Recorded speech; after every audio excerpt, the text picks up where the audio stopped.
উত্তরবঙ্গের পরিস্থিতি বিপর্যস্ত অবস্থা আপনাদের সামনে তুলে ধরছি। তার মধ্যেই বিজেপি বিধায়ক শিলিগুড়ি তিনি প্রশ্ন তুলছেন যে উত্তরবঙ্গে বিপর্যয় মুখ্যমন্ত্রী আসবেন কি, উৎসব না বিপর্যস্ত মানুষের পাশে থাকবে প্রশাসন, এই প্রশ্ন তুলেছেন শিলিগুড়ির বিজেপি বিধায়ক শঙ্কর ঘোষ।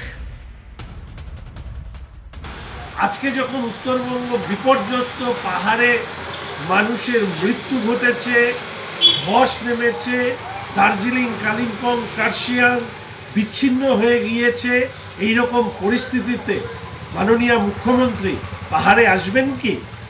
পাহাড়ে সহ উত্তরবঙ্গের বর্ষণে বিপর্যস্ত মানুষের পাশে সরকারিভাবে তারা কিভাবে দাঁড়ান, এটা মানুষ দেখতে চায়। উত্তরবঙ্গের মানুষ উৎসব না বিপর্যয়ে বিধ্বস্ত মানুষের পাশে রাজ্যের প্রশাসন কোথায় গিয়ে দাঁড়াবে, সেটাই হচ্ছে এই মুহূর্তে দেখবার বিষয়।